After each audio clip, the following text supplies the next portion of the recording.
वाराणसी से मुख्यमंत्री शिक्षक कैशलेस चिकित्सा योजना का शुभारंभ। उत्तर प्रदेश के मुख्यमंत्री ने वाराणसी से मुख्यमंत्री शिक्षक कैशलेस चिकित्सा योजना का शुभारंभ किया। इस योजना के तहत प्रदेश के लगभग 12 लाख शिक्षक, शिक्षणेतर कर्मचारी और उनके आश्रितों को कैशलेस स्वास्थ्य सुविधा का लाभ मिलेगा। कार्यक्रम के दौरान मुख्यमंत्री ने कहा कि विद्यार्थियों का उज्जवल भविष्य सुनिश्चित करना शिक्षकों का कर्तव्य ही नहीं बल्कि राष्ट्रीय दायित्व भी है। इस अवसर पर 1.10 करोड़ विद्यार्थी के अभिभावकों के बैंक खातों में डीबीटी के माध्यम से प्रति विद्यार्थी 1200 रुपए की राशि भी हस्तांतरित की गई। साथ ही राष्ट्रीय स्तर पर चयनित स्वच्छता एवं प्रधानाध्यापकों को सम्मानित किया गया। इसके अलावा 10 लाख शिक्षकों और संविदा कर्मियों को सामाजिक सुरक्षा कवच उपलब्ध कराने के लिए बेसिक शिक्षा विभाग और state bank of India SBI के बीच एक महत्वपूर्ण MOU का आदान प्रदान भी हुआ। बहनों और भाइयों, हम सबको याद रखना होगा, कुछ भी हो, हमें देश के भविष्य के साथ और देश की अखंडता के साथ खिलवाड़ करने का कोई अधिकार नहीं होना चाहिए, किसी भी व्यक्ति को नहीं होना चाहिए।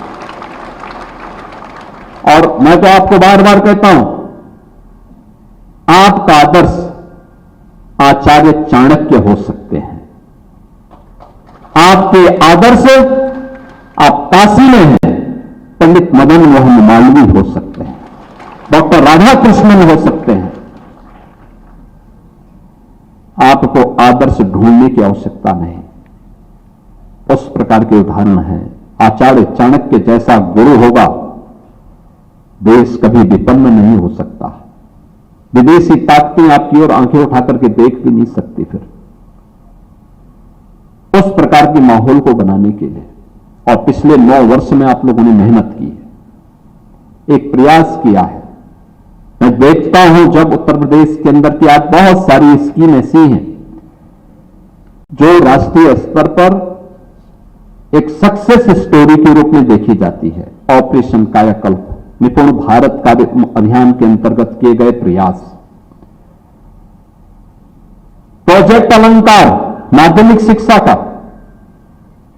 आप सोचो ना,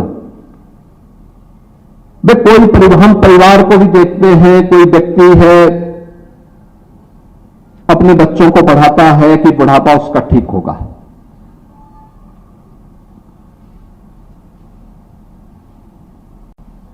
जिन स्कूलों में आपने अध्ययन किया है,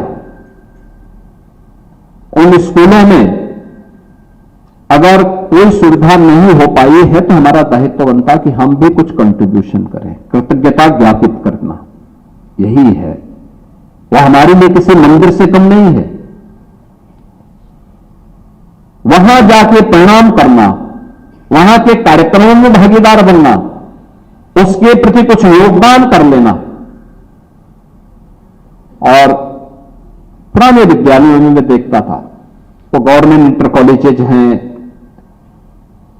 बालिकाओं के गवर्नमेंट इंटर कॉलेजेज हैं, शासकीय सहायता प्राप्त निजी क्षेत्र में संचालित ऐसे विद्यालय हुआ करते थे।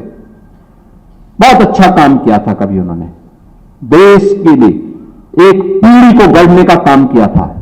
लेकिन एक समय के बाद हालत उनकी बहुत खराब हो गई, बहुत खराब हो गई थी। कोई देखभाल करने वाला नहीं।